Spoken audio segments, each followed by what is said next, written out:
എന്നും ഞാൻ ഈശോയ്ക്ക് നന്ദി പറഞ്ഞ് ജീവിക്കും. ഒരിക്കലും ഈശോയെ തള്ളിപ്പറയാതിരിക്കട്ടെ എന്ന് ഞാൻ പ്രാർത്ഥിക്കുന്നു.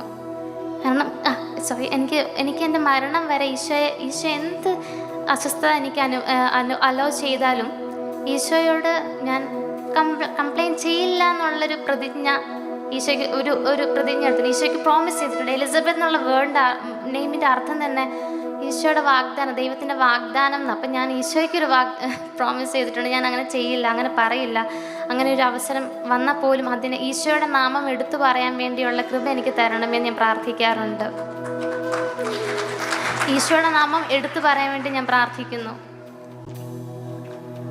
അങ്ങനെ സാധിക്കാൻ വേണ്ടി അതിനുള്ള ശക്തി തരണമെന്നും ഞാൻ പ്രാർത്ഥിക്കുന്നു. അപ്പം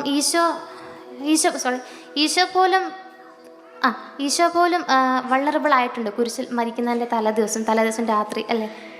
അപ്പം എന്നാ പറയുക, നമ്മൾ പച്ച മനുഷ്യർ അത്രയും ദുർബലരാണ്, അത്രയും വൾണറബിളാണ് നമ്മൾ.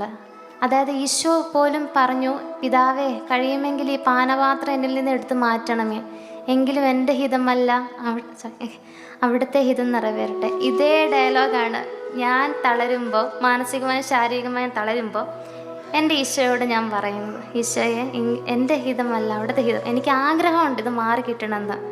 ഞാൻ കംപ്ലൈൻറ്റ് ചെയ്യില്ല, പക്ഷേ എനിക്ക് ആഗ്രഹമുണ്ട് ഈശോ ഇതൊന്ന് മാറ്റി തരണം. പക്ഷേ നിൻ്റെ ഹിതം നടക്കട്ടെ. എനിക്കറിയാം നിനക്ക് എന്നെപ്പറ്റി ഒരു പ്ലാനുണ്ട്, ഒരു മാസ്റ്റർ പ്ലാനുണ്ട്, ഒരു വലിയൊരു പദ്ധതിയുണ്ട്. എനിക്കറിയാം ലോകത്തിൻ്റെ ഒരു സാക്ഷ്യം ആയി തീരാൻ വേണ്ടിയിട്ടുള്ളൊരു കുഞ്ഞാന്ന് എനിക്കറിയാം. അതിനുവേണ്ടി മാത്രം അനുവദിച്ചതാണ് ഈ ഒരു കുറച്ച് കാലം. ഇപ്പം 16 വർഷമായി ഞാൻ ഈ അവസ്ഥയിലൂടെ പോകുന്നു. അപ്പം ഞാൻ ഈശോയോട് അങ്ങനെയാണ് പറയുന്നത്.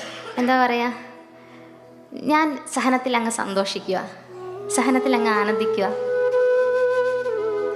ഇടയ്ക്ക് തളരും, എന്നാലും അവിടുന്ന് ആരെങ്കിലൊക്കെ ആയിട്ട് എനിക്ക് ആൾക്കാരെ തരും ഈശോ. ഒന്ന് എന്നെ ആശ്വസിപ്പിക്കാൻ വേണ്ടി ആരെങ്കിലൊക്കെ ആയിട്ട് വരും.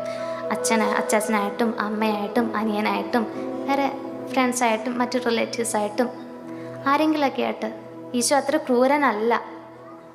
ആ സഹനത്തിൽ അങ്ങ് സന്തോഷിക്കാൻ പറ്റിയ അങ്ങനത്തെ ഒരു കൃപ തരാൻ വേണ്ടിയല്ല നമുക്ക് പ്രാർത്ഥിക്കാം. എല്ലാവർക്കും അങ്ങനത്തെ ഒരു കൃപ തരാൻ നമ്മൾ ഈശോയോട് ചോദിച്ച് മേടിക്കുക.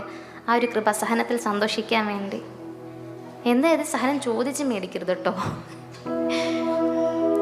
എന്നാലും ഈശോ എന്നെ തിരഞ്ഞെടുത്തു. വിളിക്കപ്പെട്ടവരാണ് നമ്മളെല്ലാവരും, പക്ഷെ തിരഞ്ഞെടുക്കപ്പെട്ടവരോ വളരെ ചുരുക്കമാണ്. അപ്പം ഞാൻ തിരഞ്ഞെടുക്കപ്പെട്ടവളാണെന്നുള്ള തോന്നലാണ് എനിക്കുള്ളത്.